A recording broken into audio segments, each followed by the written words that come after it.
Table or truth? I have no idea what I look like right now, but that's okay. That's all right. In honor of this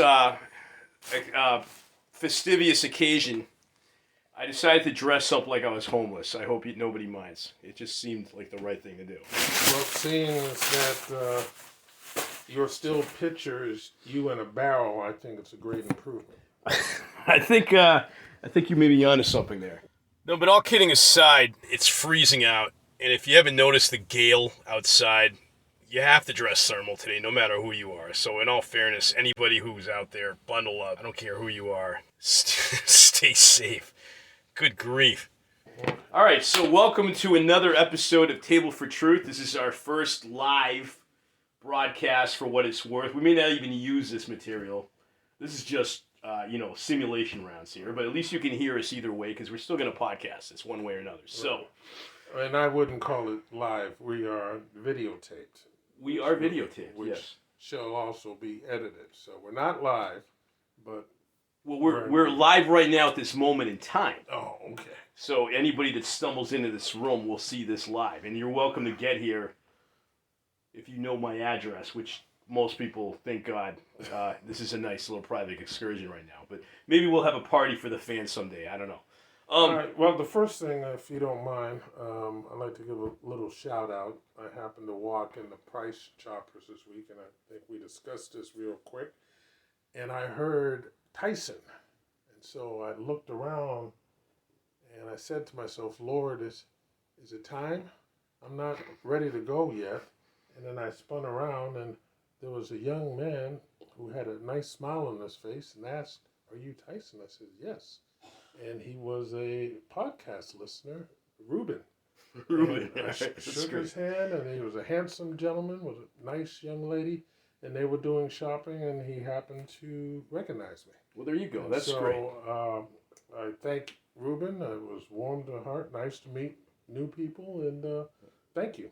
Cool. We'll have to watch out for that D-list celebrity status that may inevitably come from this show if we go WCCA TV. This is actually why we're doing the experiment via TV now, just to kind of get our chops for getting a feel to be comfortable in front of the camera, as they say, hence me dressing up like the way I am. Well, again, it's an improvement over your still. The stills, I love the stills, though. It's like you could imagine me sitting still that entire time, posing in front of a barrel, inside of a barrel. Inside of a barrel. And you, as usual, just have the same stoic sort of grin on your face. That pretty much describes the whole show. So, there's a lot. There's a lot this week to consider, and I wanted to take a look at a couple things here. With so for those of you who are watching us live here, this is kind of like our little, at least my little secret here. Sometimes I'll have some notes set up, and based on that, I was looking at some various things that are happening in the world right now. As usual, nothing surprises us, right? It's kind of insane out there. You've got. Were you gonna say something? Yes. All right, cool. There are things that do surprise me. Okay. I mean, at this point, did you hear about the 10-foot sighting of an alien in Miami? I did not. This afternoon.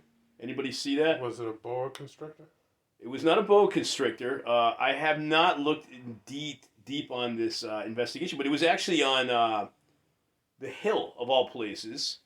They're either losing their credibility by the dozens, or they're actually really going gung ho on this kind of stuff. Because not only does the public want to hear about this, but they're also kind of curious about what the hell is going on, like with these strange paranormal sightings that seem to increase.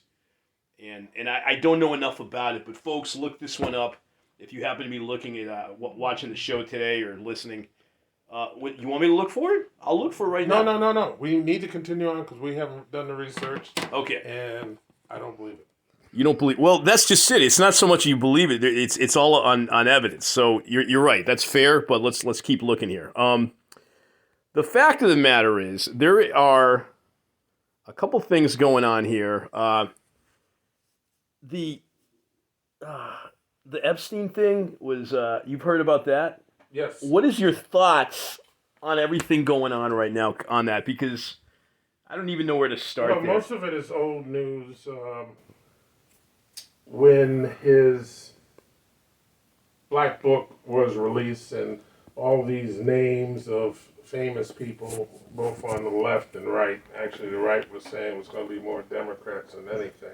Yep. There was really nothing big or nothing new that was surprising. The only thing that surprised me about this is how Donald Trump, who had at one time, and there's a video, partying with Epstein, seems to get a clean bill of health, while others, like Bill Clinton and others who have been in Epstein's orbit, seems to get bashed over the head with it. So, and I don't have a problem if we, handle both of them equally, but Wasn't Trump pardoned, though, in all fairness?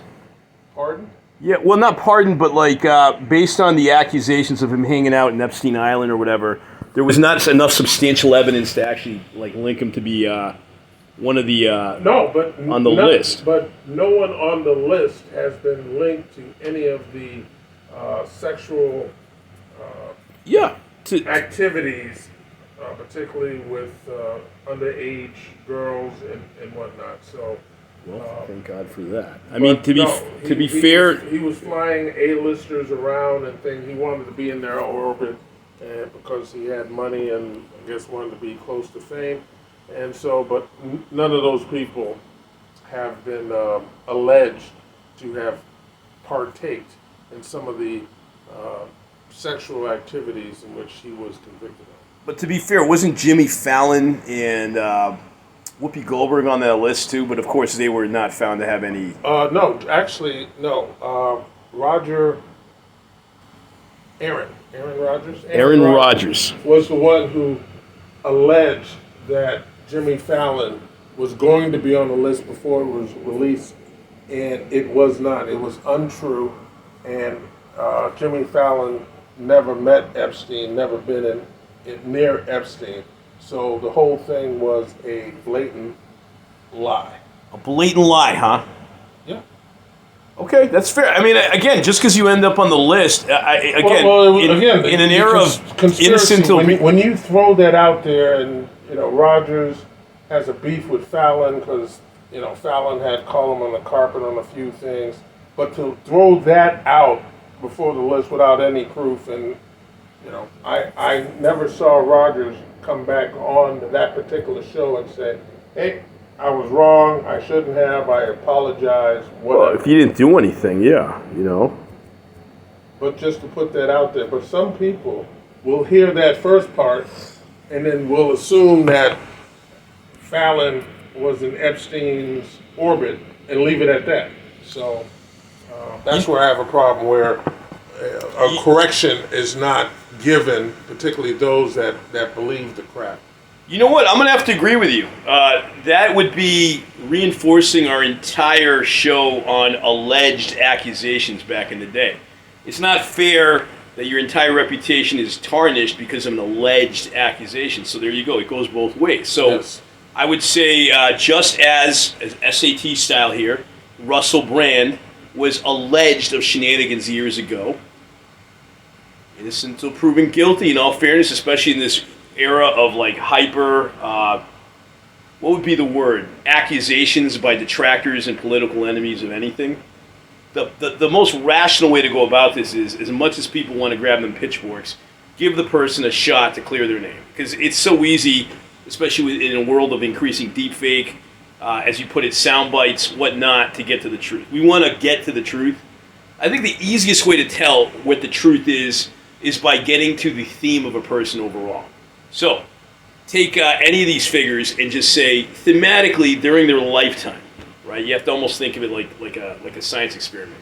Take the average of the amount of days that they were douchebagging, as they walked across the earth and did some nefarious stuff, versus maybe a point in their life where they've redeemed and reformed themselves overall.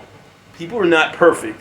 I've heard one claim that if you do one wrong thing, then you're a hypocrite because you're not trying to strive to be a better person. I think that's just complete nonsense because we're all going to screw up here and there. I'm not saying go to Epstein Island. I'm not trying to throw that. I'm just saying, like, on the sort of metaphysical, philosophical scale of how this all works, people need a certain amount of grace to continue to improve their lives. And I think that's fair. So if somebody was on a list on Epstein Island, and let's just say for the sake of argument, it was proven that they had no shenanigans on the island. They might have just visited for, I don't know, like Well, botching again, or something. I'll change that. All right. You shouldn't have to prove a negative, something that doesn't exist. You should have to prove when someone does wrongdoing. So just because you hopped aboard his plane, he took you down to his island and for breakfast. Yeah, and you had a that's good time exactly. with I him. Right, agree. That's like right. saying but, just but because don't say that they have to prove that they didn't abuse underage girls. That's again trying to prove a negative, and that doesn't work for me. Okay, as long as nobody is like heavily implied on that, I think that's fair. Yeah. Okay. Again, there's got to be a balance of grace and whatnot, but then ironically, the same factor goes for Trump. You know, Right. he was a party animal back in the day. He probably still kind of likes to party with the best of them, but I don't know. We got to wait till. But again, he's on videotape and had been reported, or with him saying at the time when they were friends that they both liked beautiful women, and I'm paraphrasing, but he did say that Epstein liked them young. Trump said that. Trump said that. So Trump would have been one of the first whistleblowers against Epstein. I wouldn't call it a whistleblower. Well, I mean, how many people wanted to go out of their way to kind of point again, that out? he didn't say underage; he said young. So if Epstein, and I don't know how old he was at the time, whether he was in his 40s or 50s, and he was dating someone who was in their early 20s, you would say that he likes them young. Now, young is one thing; underage is a whole different animal. Yeah. Well, yeah, reach on. I hear you, man. All right, Is that everything about? I don't think there's really any other scandals besides that, and good old Clinton, I guess. But oh no, it's a non-story. a non-story. It is. It's a non-story. There's a couple of names on there, and those who have been asked and spoke about it said, yeah, I boarded one of his airplanes. We flew X, Y, and Z, and then dropped off, and that was it. And when the allegations came about him and sexually abusing underage people, yes, young women, they distanced themselves from him and broke apart. As a matter of fact, Trump said that they had disagreeing with something, and so he hadn't talked to him in years. So I'm good with that. All right, well, there you go. Well, okay. So the other thing that kind of came to my mind, this was weighing on me a little bit. You respect doctors naturally. Okay. I'm just setting you up for yeah. All right. There was a doctor that came out. I'll reveal her name in a bit. And yes, I saw this on a. Don't you dare talk about Dr. Ruth. I love Dr. Not Dr. Ruth. No, in this day and age, I'd be curious what Dr. Ruth thinks about everything going on in this day and age. But that's another story. All right. So the you probably heard about the WHO treaty or edict that is looking to be passed. Although I don't know to what success. It doesn't seem like it's going to meet good fruition here, especially if people hear it from us or anybody else who's willing to at least discuss it. What was the gentleman's name? I don't know whether he's English or Australian with his accent. You've sent me a couple of his videos where... Russell Brand? Oh, that's Russell Brand? The guy with the yellow hat. Kind of like me right now. He's wearing like a beanie, kind of looks like he's homeless while he does his podcast. Well, he gets animated, I know that. Yes, he does get animated. But again, any treaty, what he was saying was basically warning people that the WHO was going to pass a treaty where countries who are involved, it was going to be mandatory for them to follow WHO edict, which is totally ridiculous. The WHO makes a recommendation, countries look at it, and then for United States specifically, it would be the CDC would take a look at it and then make whatever recommendations that are necessary. For instance, like the pandemic. So. Oh, I agree that at the end of the day, this isn't saying that this is absolutely going to happen. That's what Brand said. This is more preventive. No, he didn't say that. He's more pushing, sounding the alarm of preventive healthcare. From that point of view, I applaud what he's doing. He's making people aware so we don't have to go through a dystopia. That's far better than we're already there. What just happened? Why did this all happen to us? Why did we? Wait a minute. Why did we allow ourselves to? I don't know if I should go there. Well, we saw two different videos, because what Brand said was that through this treaty, the WHO was going to mandate certain prescriptions that you had to take. They're looking to mandate. They can't. Their intention is, or another way to phrase that is, their intention is they would like to, if it was up to them, they would like to mandate. That's according to Brand. I don't believe it. You don't believe it? No, no, they can't. There is no country that has to follow whatever the WHO says. You're right. Who makes a recommendation on? Okay, let's just say for the sake of argument that we have nothing to worry about, because nobody in their right mind would advocate. No country. What you're suggesting is, in a way, unless I'm mistaken, no country would advocate for participating in a system pushed by the WHO, where they might give you yet another experimental vaccine, where we'd have to go to lockdown again if that is the law of the land, or measures that would be mandated by such an entity pushing an agenda that might have created misinformation for people to not make the best decisions for their own health. They're not planning to do that. That's kind of what it sounds like you're insinuating. There was a Texas governor, I think, in that same video. Attorney General Ken Paxton. Yeah. Is this the video we saw? Okay. And if I might just throw in what he was saying, because I thought it was interesting.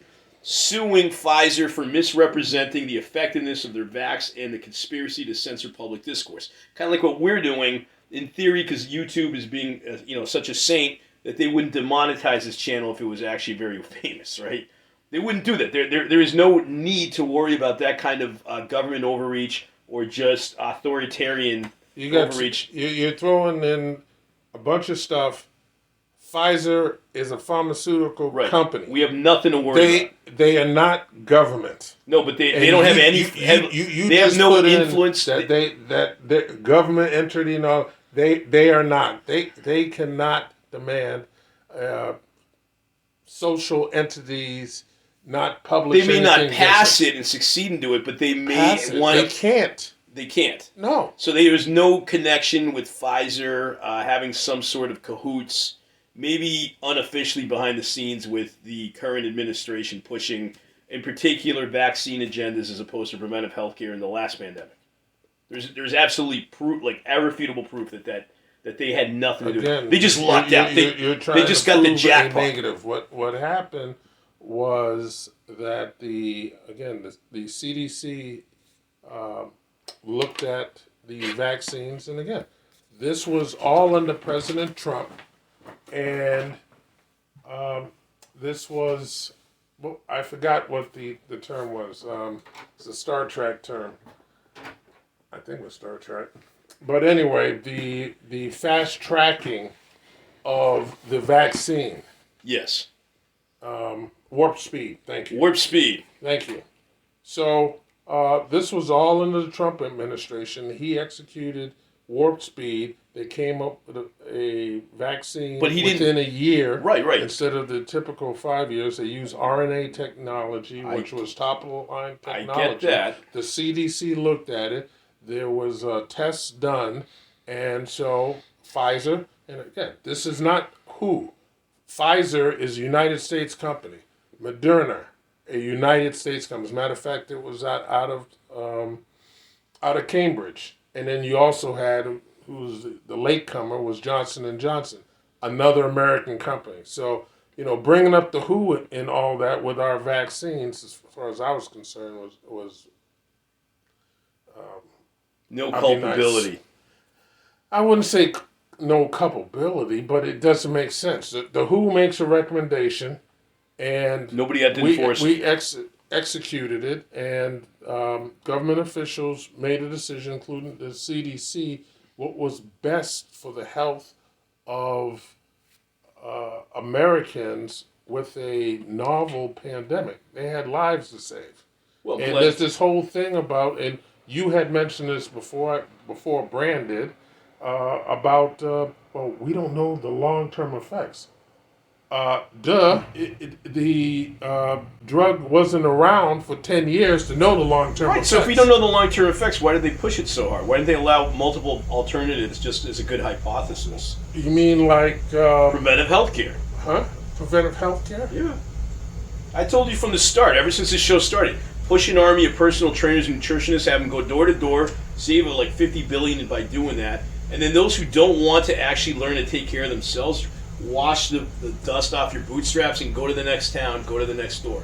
But at least you tried. And then by no means would the actual government establishment look in any way culpable or suspicious because of the way they handled approaching this vaccine. We pandemic. lost 1 million Americans. Just imagine how many less we would have provided if people were healthier and learned and knew and were taught how to take care of their bodies. Yes.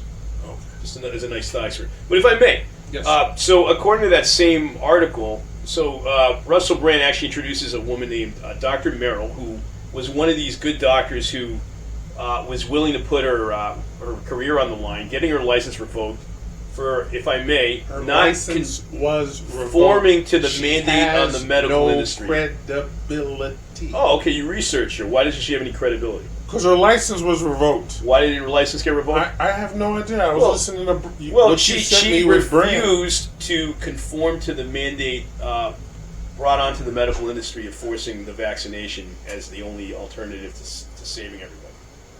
Unless I'm misquoting here. Maybe she was into hydroxychloroquine.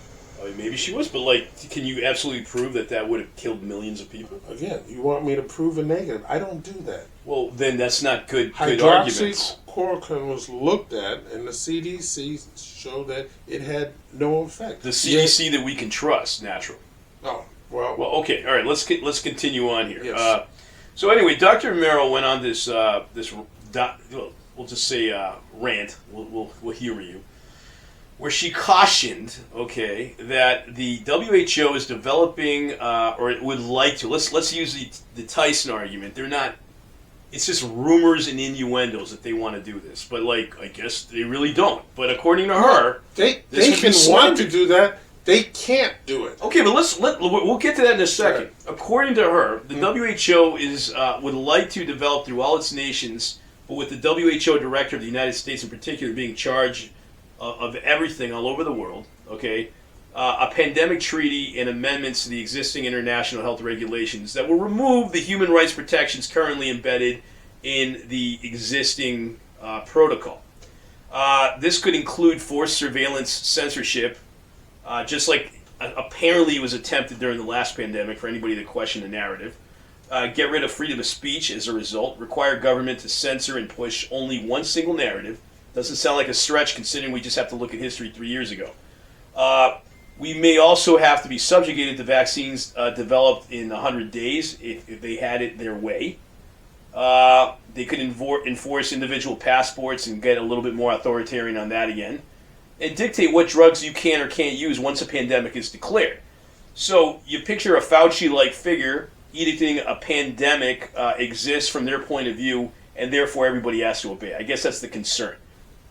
Should we be concerned? What do you think? I think it's total hogwash, considering the history of the last pandemic. We should not question the narrative. I have no problem with questions. What I have a problem with is conspiracy theories. Why is it a conspiracy theory? The conspiracy theories turned out to be more right than wrong about the effectiveness of COVID vaccine. Look, you have to conspiracy theorists. You have to look at Attorney General Texas Attorney General Ken Paxton right now suing for Pfizer for misrepresenting the effectiveness of the vax, claiming that it was 95% effective when in reality it wasn't, thus misleading the consumer about considering the long-term effects that this false information had. Guess where that lawsuit's going? I guess nowhere, because it's stopped by the feds, right? The very administration that doesn't want you to question the narrative. It's not the feds. It's going to the court, and guess what? He's got nothing. He's got nothing. But you don't agree with his concerns. No. Okay. And again, where's he been? A little late to come into action. Ken Paxton is still under investigation for corruption. Fair enough. He barely kept his job. Okay. He was looked at being impeached, but we had a few cowards in the legislature because they had to fork over money to pay a lawsuit for some type of corruption that he did. And so they had a vote to impeach him, and they did not impeach him. So Ken Paxton's got all. But also recently, and we talked about the young woman who went to court to have an abortion for a non-viable pregnancy. That's a great story. Unfortunately, we're out of time for this one, but we will revisit this. But that was Ken Paxton. After the judge had approved the abortion, Ken Paxton came after her doctor, the hospitals, and she had to leave the state in order to have a life-saving abortion. You know what? I actually want to hear about this, and you may be able to turn the entire tables of the spirit of this conversation on its head, where everybody will bend the knee to the current establishment in all their almighty wisdom. But we're out of time, you sound like so we're gonna wait till next episode for this, and then let's see if Tyson can really sway us all. So thank you for watching. We'll call it a roll for now, and we will revisit the next episode in a minute. We take our craft so seriously, I spent 6 years just working on the edits for this particular episode alone. So if this show has found any worth in your favor, share, hit a like, and subscribe. Thank you.